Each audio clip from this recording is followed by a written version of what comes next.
परमात्मा ने हमें वो चीज़ बख्शी है जिससे हम दूसरे जीवों का, उनके हालात का, उनके दुख दर्द का, उनके तकलीफ का अंदाज़ा क्यों लगा सकते हैं, क्योंकि उन चीज़ों को हम अपने ऊपर महसूस करते हैं।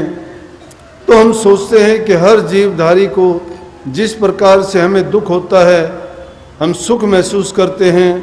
किसी बात पर हमें क्रोध आता है तो किसी बात को अपने दिल में दबा के रखते हैं, किसी को अपने जबान से प्रकट कर देते हैं। ये सोच, ये विवेक, ये ज्ञान हमें है। किसको? इंसान को। इंसान को इसीलिए सबसे उत्तम जीव कहा गया है प्रकृति के इस रचना में कि इंसान सबसे उत्तम है। तो यही सब जीवों के बारे में भी अंदाजा अपनी अकल से, समझ से, ज्ञान से, विवेक से लगाता है कि वो जीव भी जिस प्रकार से हम दुख के कारण दुखी होते हैं और सुख से सुखी होते हैं, तो दूसरे जीव भी इसी प्रकार से दुखी सुखी होते हों। बल्कि दूसरी चीज़ों को एक स्वतंत्रता का अर्थ हर चीज़ में आप देख सकते हो। किसी पक्षी को पिंजरे में बंद करके कुछ दिन के लिए रखो और फिर पिंजरे से निकाल के देखो कि जब हवा में वो उस पिंजरे को छोड़ के उड़ जाता है तो वो सोचता है कि मुझे एक नया जीवन मिल गया। खुले आकाश में उड़ता है, मन मर्जी की जगह पेड़ों पे बैठता है, मन मर्जी के फल फ्रूट खाता है, स्वतंत्र जीवन है। बहुत ही वो आनंद और खुशी महसूस कर। यहाँ तक कि पानी एक तत्व है, उस पानी के आगे अगर रोक भी लगा दी गई और उस रोक को जब हटा देते हैं, वो भी जब स्वतंत्र होता है तो वो भी कल कल की आवाज़ करते हुए जब गुजरता है, तो उसकी तरफ भी अगर सोच के देखोगे तो वो भी हमें ये प्रदर्शित करता है कि स्वतंत्रता का अपना एक आनंद है। और आज वो स्वतंत्रता हमारे सामने है। आज से 67-68 साल पहले हमें ये आज़ादी नहीं थी। पशुओं की तरह से कोड़े बरसाए जाते थे, हमारे से मन मर्जी का काम लिया जाता था। तो अब ये उस दासता के दुख हैं। जो दास को अमीर लोग खरीद भी लेते थे, दास प्रथा जहां जहां थी, उन दासों को लोग खरीदते थे, अपने सुख सुविधा के लिए उनसे सारे काम करवाते, खुद सो जाते तो उनसे पंखा खिंचवाते, अपने कपड़े धोने के लिए उनको दे देते, अपना खाना उनसे बनवाते, सारे काम करवाते, लेकिन उससे बचा खुचा उसको मिल जाता तो उसको वो खाते थे। वो भी पेट भर नहीं होता था, उसको भी खाने का समय नहीं होता था।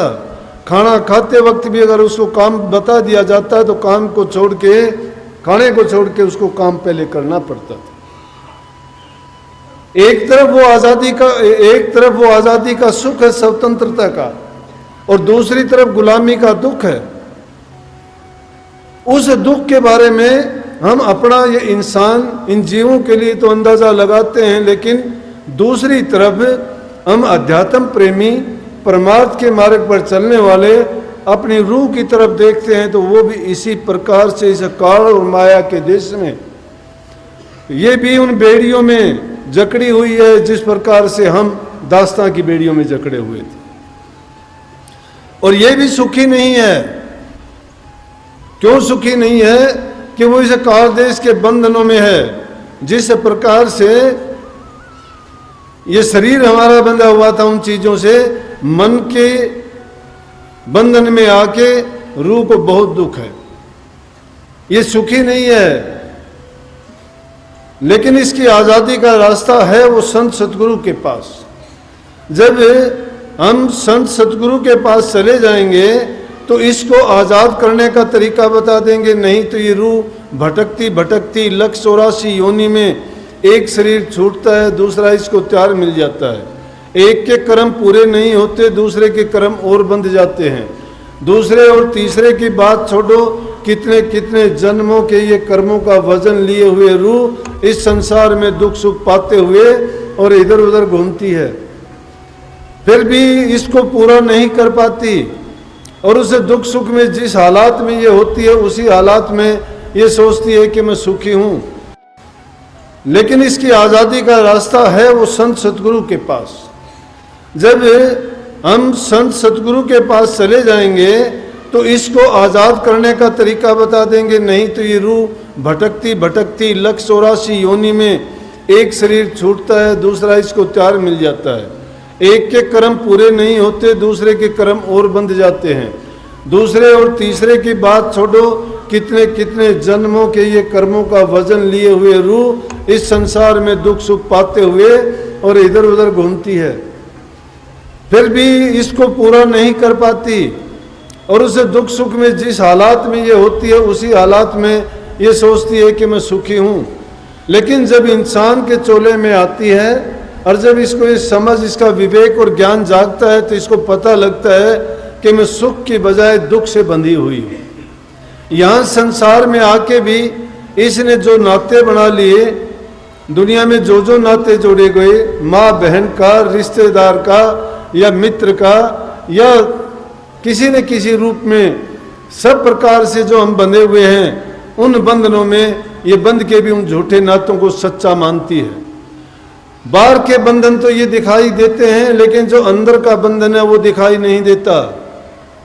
ये जिस भी शरीर में रह के कर्म करती है और उस कर्म के अनुसार इसको अलग अलग योनियों में जब जाना पड़ता है तो उन्हीं कर्मों के गुलाम बन के ये अपने कर्म को भोगती हुई और दुख झेलती है, लेकिन इसको भेद देने वाला कोई नहीं मिलता। जब इंसान के चोले में आती है, संत सतगुरु के पास पहुंचती है, तो संत सतगुरु इसको भेद बताते हैं कि जिस देश में तू रहती है ये तेरा देश नहीं है। जिन बातों में तू संसार के पदार्थों को पाके अपने आप को सुखी महसूस करती है तो सुखी नहीं है। एक बहुत साधारण सी बात बताया करते हैं, लगभग उसका जिक्र काफ़ी बार आया भी होगा, नहीं आ भी जाता है। कहते हैं कि एक छोटी उम्र में किसी शेरनी ने बच्चे को जंगल में जन्म दिया। वो जन्म दे के वो वहाँ से चली गई। इतनी देर में कोई बहेलिया आया वहाँ पर, भेड़ बकरियाँ चराने वाला। जब वो चराने वाला आया तो उसने उस शेर के बच्चे को उठा लिया और शेर के बच्चे को उठा के अपने साथ ले गया। भेड़ों में रहते रहते वो ऐसा ही हो गया जैसे भेड़ होती है, क्योंकि उसको जो संगति मिली, जो आसपास का वातावरण मिला, उसमें रह के उसने अपने आप को भी भेड़ मान लिया। उसी में जब जंगल में जाती, उनके साथ जाता, घास खाता, गुजारा करता, उन्हीं की तरह उसने बोलना सीख लिया। उसको पता ही नहीं अपने वजूद का कि वो क्या है, वो भेड़ है या शेर है, नहीं पता।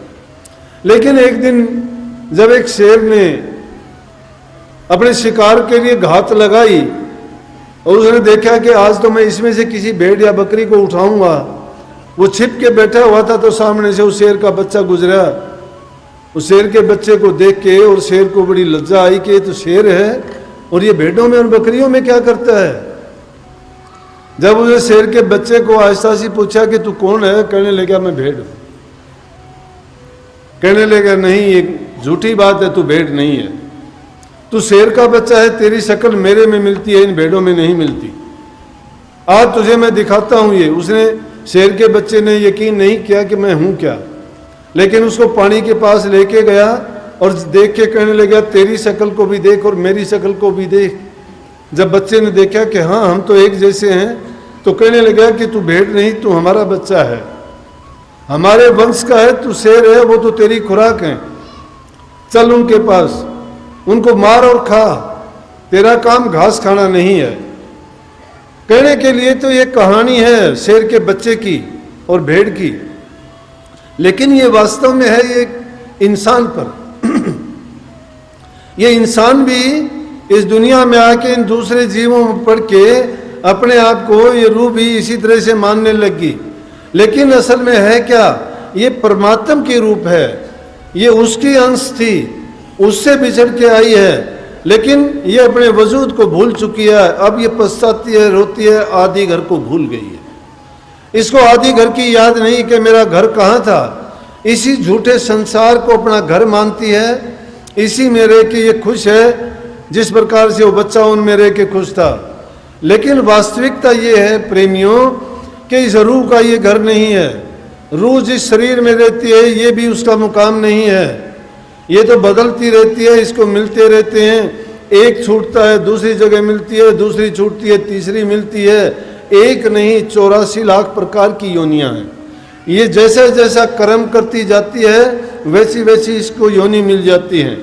लेकिन किसी भी योनि में ये जाती है उसमें इसको ये दर्शाने वाला कोई नहीं मिलता, उस शेर की तरह से कि तू परमात्मा की अंश है, इसलिए यहाँ तेरा कोई काम नहीं। लेकिन संत सतगुरु जब आते हैं वो इस रूह को परमात्मा का भेद देके, जिसको हम नाम कहते हैं, गुरु मंत्र कहते हैं, उपदेश कहते हैं, वो है क्या? वो उसी को उसकी मंजिल और रास्ता दिखाने का एक तरीका है। लेकिन होता क्या है कि सही रास्ता दिखाने वाला जब नहीं मिलता, आसमान से पढ़ के खजूर में अटक जाते हैं, न सच्चा गुरु मिला न सच्चा उपदेश मिला, तो जीव का आकाश हो जाता है।